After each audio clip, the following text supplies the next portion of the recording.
Батыс елдерінің назарын аудармай ештеңе шешілмейді. Батыстың жетекші елдері Америка және Еуропа. Осы елдердің назарын аудармай, батыстың жетекші ақпарат құралдарының назарын аудармай, Қазақстандағы ешқандай мәселе шешілмейді. Ал батыс саясаткерлерінің назарын аудару үшін бірінші кезекте батыстың белді жетекші ақпарат құралдарына шығу керек. Кез келген оқиға. Мысалы, қаңтар қырғыны, тағы басқа, Назарбаев кезіндегі Қытайға жер сату, жерді жалға беру оқиғасы, одан мораторийді алып тастап, енді ормандық жер береміз деген былтырғы оқиға, алдыңғы жылғы оқиғалар. Бұның бәрі батыс ақпарат арқылы батыстың назарын аударып отырды. Енді қазір Қарақытайды визасыз қаптату мәселесі бойынша осы май айының қақ ортасында Тоқаев Қытайға барады. Тоқаевтың командасы, яғни сыртқы істер министрлігі, Тоқаевтың тапсырмасы бойынша Қытаймен визасыз режимге ең соңғы келісімшартқа қол қояды. Бұл біздің ұлтымызды мәңгі бақи қасіретке қалдыратын келісімшарт болмақшы. Тоқаев және оның сыртқы істер министрі осы келісімшартқа қол қою арқылы қазақ дейтін халықты 1000 жылдық қасіретке қалдырмақ. Біз Қытай жұтып алған, Қытайға бодан болған халықтар сипатында жойылып кетуіміз мүмкін. Біздің қаншама лекциямызды айттық, Қытайды жаулап алған халықтарда Қытайға жұтылып кетті. Қытай жаулап алған халықтарда Қытайға жұтылып кетті. Қазіргі Қытайдың көршілері оңтүстік шығыс Азия елдерінің барлығында бірінші мәселе Қытай демографиясы мәселесі. Сингапур дейтін ел болмайтын еді тарихта. Малайзия 3 талақ айтып, парламентінде 3 рет тыңдау өткізіп, 3 мәрте басым көп санды дауыспен, 100% дауыспен Сингапурды Малайзия территориясынан кесіп алып тастады. Ракты кесіп алып тастағандай, қатерлісікті кесіп алып тастағандай, өспені кесіп алып тастағандай, Сингапурды кесіп алып тастап, кет, Малайзияның құрамынан кет әрі деп, талақ, 3 талақ деп бөліп тастады. Адамзат тарихында бүкіл халықтар, бүкіл соғыстар осы жерге таласып басталады. Ал жерге ие болу үшін халықтар бірімен-бірі қырылады. Малайлар бірінші рет осы Қытай дейтін халықтың зұлымдығынан, қорыққандықтан, болашағын ойлағандықтан, сол Қытайлар 90%-ға жуық тығыз орналасқан ана портты керегің жоқ деп сылып алып тастады. Қақпанға түсіп қалған көкжал арлан өзінің қақпанға түскен сирағын шайнап тұрып, үзіп кетіп қалады екен. Аңшының қолында қор болып өлгеннен гөрі шолақ қасқыр болып жүргенді жақсы көреді екен. Малайзияның қабылдаған шешім осы. Қақпанға түсіп қалған аю, оның ішінде де бір керемет мақтысы, жаңа қақпанға түскен сирағын шайнап үзіп кетеді екен. Малайзия сол шешімді қабылдады. Қазірдің өзінде Малайзияның ресми санағында Қытай 26%, үнді 13%, малайлар 61% ғана. Егер Сингапурды бөліп алып тастамағанда, Малайзиядағы қытайлардың үлес салмағы 50%-дан асып кететін еді. Міне, тәуелсіз болмайым деп отырып, шарасыздан, амалсыздан тәуелсіз болған бірінші ел Сингапур, екінші ел Қазақстан. Назарбаевтың өзі Совет одағының бүкіл елі тарап, ең соңында жалғыз өзі қалғанда шарасыздан тәуелсіздік жариялаған. Енді мына Қарақытайды қаптатып отыр. Демографиялық қауіп төніп отыр. Демографиялық қауіп бұл Қытайды енді сен 100 жылдан кейін қырып та, жойып та құрта алмайсың. Міне, малайлар кезінде тарихи себептерге байланысты жеріне келген Қытайдан құтыла алмай отыр. Аз қантай Қытай бүкіл малай экономикасының 70-80%-ын ұстап отыр. Енді саяси партиялар құрып, Малайдың саяси өміріне кірісіп отыр. Малаймен бір тілде сөйлейтін, Бахаса тілінде сөйлейтін Индонезия дейтін ел бар. Жер бетіндегі жан саны ең көп мұсылман елі сол Индонезия. Халқының 40% Қытай. 1997 жылы Қытай мен Индонезияның тұрғылықты халқының ортасында үлкен қырғын болды. Бұндай қырғындар бұдан бұрында болып тұрды. Неге? Бүкіл Индонезия экономикасының 90% Қытай қолында. Куала-Лумпурда мен болдым. Көп мәрте болдым. Малайзияның астанасы. Ол жердегі бүкіл жеке кәсіп орын, киім тігетін орын, зауыттар, бүкіл асханалар, бизнестер, дәріханалар, докторханалар, қысқасы ақша жасайтын жердің бәрі Қытайдың қолында. Бәрі Қытайдың қолында. Өзі мұсылман ел. Қаншама штаттары бар. Ол әрбір штаты жаңа бөлек-бөлек федерациялық ел ол. Ал сол Малайзияның сол исламды, дінді қатты ұстанатын жерінің өзінде, Куала-Лумпурда, анау ең биік тауында, Гендинг деген тауында су электр станциясын Қытай салып отыр. Сол Қытай Малайзияда электр станциясы жоқ кезде электр станцияны салам, ақша құям, бірақ бір талабыма көнесің деген. Ол не десе, басында құмархан ашам деген, казино ашам деген. Шариғатта казиноға тиым салынған, құмарханаға тиым салынған, ойынханаға. Малайлар шариғатты қатты ұстанатынына қарамастан электрге деген мұқтаждық себепті Қытайға жол беріп отыр. Міне, Қытай жүрген жерде арамдық. Қытай жүрген жерде арамдық. Меккенің, Мединенің бүкіл құрылыстарын Қытай салып жатыр. Қаншама зұлымдық жасады, дінімізге қайшы қаншама арамдық жасады. Арабтардың аңқаулығын пайдаланып алдап жатыр. 1000 Қытай дінге кірді, 2000 Қытай дінге кірді деп арабтар мәз болып тұр. Қытайлар өзінің жеке әлеуметтік парақшасында арабтарды алдап кеттік, әкесінің басы дінге кірдік деп мазақтап видеосын салып жатады. Араб ол кәлим айтса болды дінге кірді дейді. Ал Қытай мына жақтан кәлим айтып, ана жақтан білгенін істеп жүр.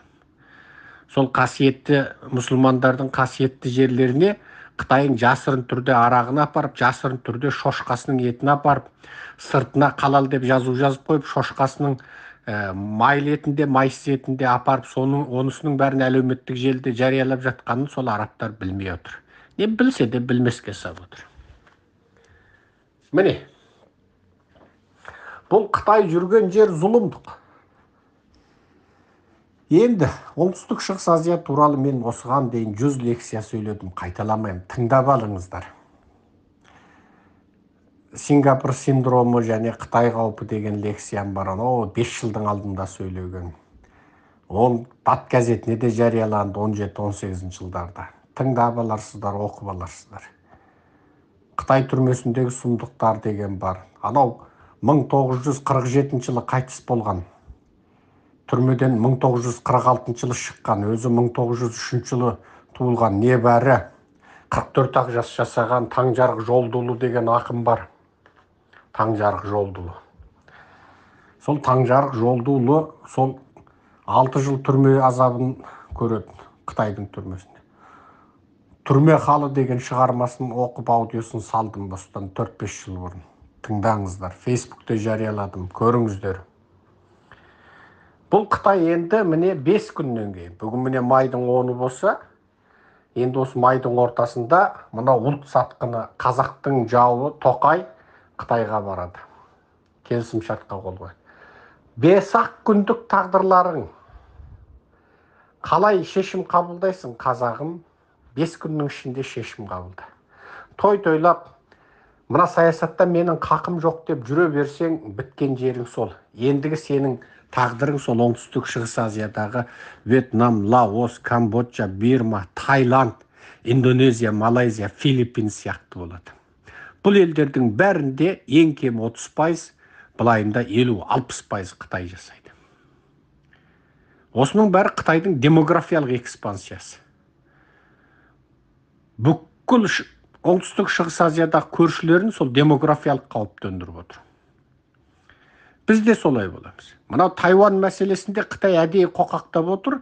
Анығында Қазақстанда міне қалпақпен ұрып жаулап алмақшы. Қытай ешқашан қаруымен қауіп төндіріп отырған жоқ, демографиясымен, халқымен. Біз 20 миллионға жетпейтін халықпыз. Жеріміз ұлан-ғайыр. Енді бұл жерге Қытай небәрі 1-2 жылдың ішінде бір 5-6 миллион Қытайын жіберсе, бітті, болды, жеткілікті. Бізде не дін дұрыс емес, бізде не ұлттық менталитетіміз, ұлттық құндылығымыз дұрыс ұсталмаған. Жастар кетті тәрбиесіз. Сәбет сасыған, орыс тәрбиесін көрген алдыңғы буыннан одан өнеге жоқ. Дін быт-шыт тасталқан.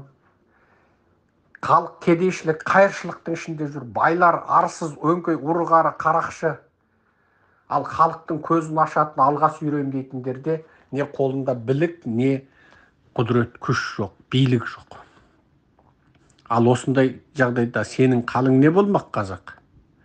1 миллион қазақтың кәрі қызы, орыстың кәрі қызы, мейлі қазағы болсын, орысы болсын, өзбек, тәжік, татары болсын, украины болсын, ұйғыры болсын, өзбегі болсын, Қазақстан паспорты бар 1 миллионы Қытайға тисе бітті, болды. Ертең Қазақстанда ойбай 138 ұлт бар, 150 ұлт бар деп жүргендерге Қазақстанда қазақтан кейінгі екінші диаспора болып Қытай тұрады. Сонда көресің көкесін. Ертең солар Қазақстанның азаматтығын алады біздің парақор шенділер арқылы. Сосын олар қазақтың жаңағы мемлекетіне таласа бастайды, саяси партия құра бастайды. Міне анау Қытайдың Шиян дейтін ескі қаласында бүкіл дүние жүзіндегі Қытай диаспораларының жиыны ашылыпты. Оны Ши Цзиньпин ашыпты. Оған Қазақстаннан қытайшылдар барған. Кім барған? Қазақстандағы қытайшылдардың атамандары барған. Бұл Қытай диаспорасы деген өзі Қазақстан азамат екен. Ана жақтағы Қытайдың басшысының жиынына қатысады екен. Ұлт сатқыны деген сол. Ұлт сатқыны деген сол. Ал Қытай диаспораларының халықаралық жиыны ол Қытайдың екінші категориядағы, екінші деңгейдегі мемлекеттік шпиондық барлау қызметін атқаратын Қытай бірлік сабы дейтін ұйым басқарады. Оны ағылшын тілінде Единая фронт дейді, орыс тілінде, ағылшын тілінде United Front дейді. Қытайша Туңжанбу дейді, толығы Туңи Жаншанбу дейді. Қазақша бірлікке келген шеп, бірлік сап деген содан шығады. Бұл шеп, соғыс. Қытайдағы Жаншан, ол не? Соғыста бізбен бірге тұратындарды бірлікке келген дейді, бірлескен дейді. Жаншан деген кәдімгі алдыңғы шеп дегендегі шеп, соғыс. Бұл соғысқа пайдаланатын шпиондар. Ұлт сатқындар бар. Бәрі Қазақстан азаматы. Ал қазақ сен бір видео жолдап қойып отырсың. Ең батырың, ішінде ең кереметің, алайғанда сұмдық енді, кеудесін оққа тосатын.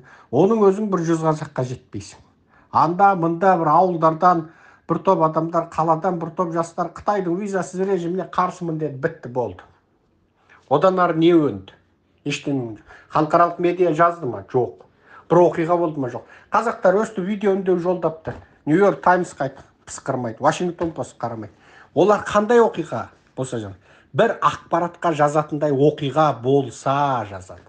Бір қазақ үстіне бензин құям деп кранның үстіне шықса, 100 қазақ жиналып, 1000 деменші, 100 жиналып ереуіл өткізсе, оның 15 күннен қамалса, сотталса, оны халықаралық медиа өстіп Қытаймен визасыз режимге қарсы наразы қазақтар қамалды, сотталды десе, біреу кранның басына шығып ақпаратқа шықса, тікелей эфирде сөйлесе, шетелдің елшіліктерінің алдында ереуілге шықсаңыздар, мынау бүкіл 15-16 қалада, облыс орталықтарында жаппай біртұтас жалпы беттік наразылық болса, бүкіл ел біртұтас үстіне плакаттар іліп, қағаз алып шықса, жастар айғайласа, Қытайдың туын өртесе, Жаркенттің халқы мына Қытаймен шекарада тас жолды жауып тастаса, дәу техникаларды әкеп жаңағы, тау тастарды әкеп, блоктарды әкеп қойып тастаса, мына темір жолды қиратып тастаса халықтар, Қытайдың пойыз өтпесін, Ресейге баратын әскери техника жүрмесін десе,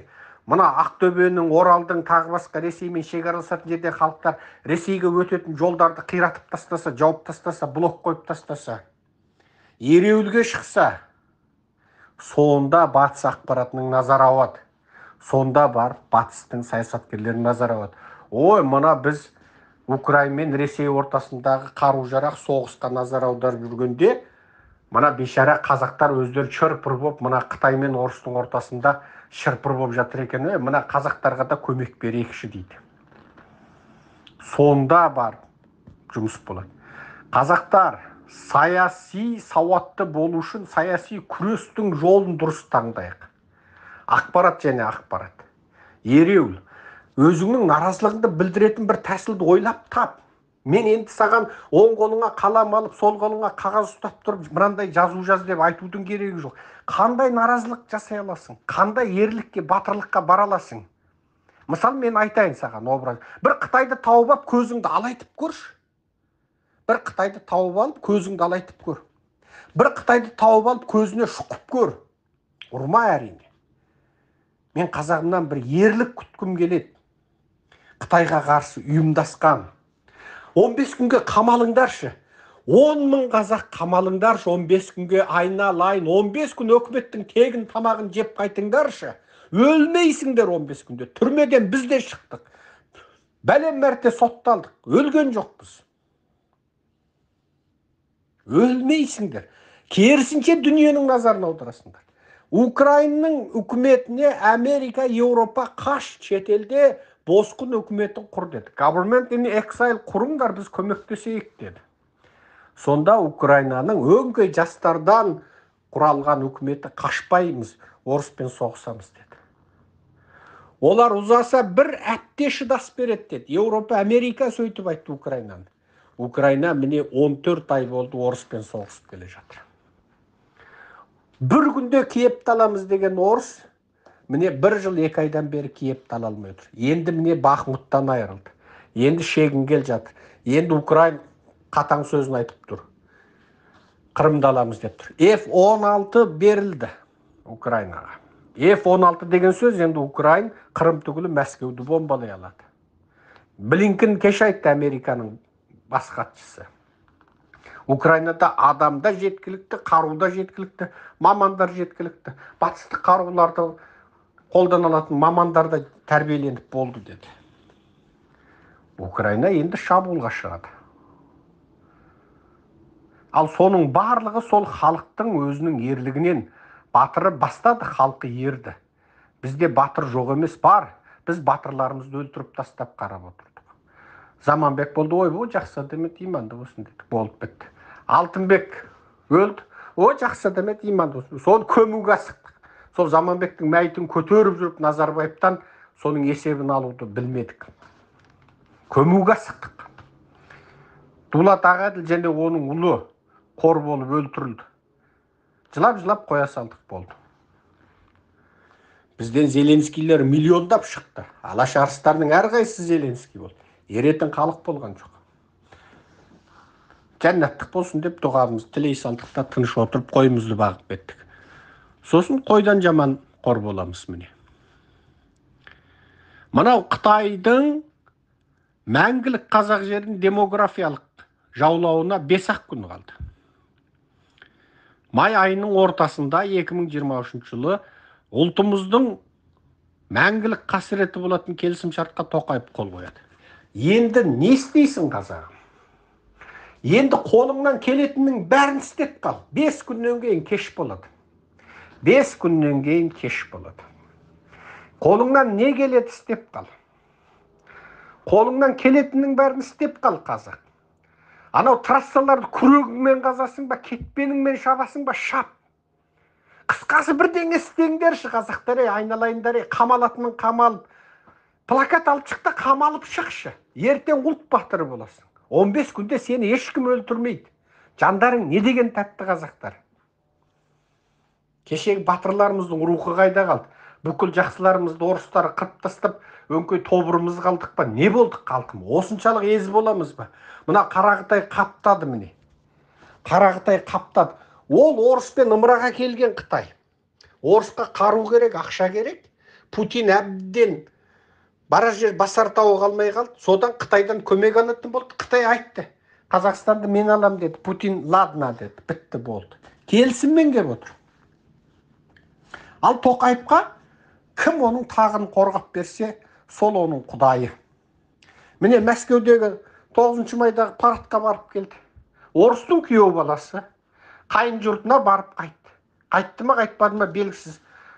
Күйеу баласына олар енді шошқаның төсін мүжіткен болу керек. Қанша шошқаның төсін мүжірді екен, келгенде сұрарсыздар. Ал енді былайынан Қытайға сатпақ. Қытайда орыста бір күнде құрып кеткен күнде де Тоқаев шауып барып Иранға барып мені қорға дейді. Себебі ол өзінің мына қазақ халқына жау екенін біледі, қазақтың оған жау екенін біледі. Сондықтан ол өзінің тағын сақтайтын, жанын сақтайтын кез келген біздің жауымызбен ол одақ болады. Ал қазақ сен өзіңді өзің құтқарасың. Сені өзіңнен басқа ешкім құтқармайды. Алла бар. Алла бар, бірақ Алла бар дегенмен Алла сені құтқармайды. Алла саған ескертті, жазды, пайғамбарлар жіберді, кітап түсірді, бітті, болды. Алла сені жерге түсіп құтқармайды. Мына қазақ обал бопты деп құтқармайды сені. Бұл дүниеде қарекет бар, сұрақ жоқ. Ал ол дүниеде сұрақ бар. Алла бұл дүниеде килікпейді. Жарату менен, жаралу сенен деді. Аллаға тапсырайық. Аллаға тапсырайық деп айтқандар. Ұлттың басына ең үлкен қауіп төнгенде Аллаға тапсырайық дегендер. Алла бәрін орналастырады дегендер діннен шығып кәпір болып кетуі мүмкін. Жоңғар шапқан кезде Аллаға тапсырайық деп шалқаңнан түсіп жатпайсың, қарекет жасайсың. Соғыс келгенде Аллаға тапсырайық, бала шағаңды жау келіп қырайын деп жатқанда, әйеліңді, қызыңды қорлайын деп жатқанда Аллаға тапсырайық деп қойып, қисайып теріс қарап жатпайсың көрпеңде. Кімдегі ұлт басына күн туғанда Аллаға тапсырайық деп, қайдағы бір адамның ақылына сыймайтын пәтуаларды айтатын болса, ол діннен шығып кәпір болып, Алланың қарғысына ұшырауы мүмкін. Алла бірінші қарекет жаса деді бізге. Қарекет жасау керекпіз. Елімізге жау шапты, ол Қарақытай. Ақыр заман болғанда Қарақытай қаптайды деген осы. Біздің 3 жауымыз бар. Ата жау Қытай, ата жау Орыс, ата жау Қызылбас Иран. Үшеуі де тарихтан бері біздің ата бабаларымызбен алысып жұлысып келді. Қазақтың мықтылығы сол. Қытаймен 4000-5000 жыл соғыстық, берілген жоқпыз. Біраз жерімізден айырылдық. Ираннан мына Каспийдің біраз жерін Иран алды. Анау Иранның солтүстігіндегі анау үстіртті жер біздің жер ол. Мына сол Иран сарттар ақсақ темірді қаруландырып біздің біраз жерімізді алды. Ол тарихты білесіздер. Енді міне ата жау Орыс соңғы 3 ғасыр бізді қынадай қырып көктетпей отырған. Осы үшеуімен де одақ болып міне Тоқаев, Назарбаев отыр. Назарбаев, Тоқаев жүйесі құламай ештен көз көрмейді. Қазіргі біздің бірінші жауымыз осы Назарбаев, Тоқаев жүйесі. Назарбаев кетті, Тоқаев жаңа Қазақстан құрады деген қазақ кәпір. Кәпір, екі дүниеде қор болсын ондай қазақ. Назарбаев кеткен жоқ, оның әулеті ұстап отыр. Болат Назарбаев байлықты ұстап отыр. Күйеу баласы Құлыбаев бүкіл мұнайыңды, газыңды, байлығыңды ұстап отыр. Қыздары ұстап отыр. Дариға хош сау бол деді де кетіп қалды депутаттықтан. Сотталған, қамалған жоқ. Бүкіл әулетімен отыр. Бұл жүйеде ештен көз көрген жоқ. Сондықтан күрес жолына аттан қазағым. Құрметпен Серікжан Біләшұлы.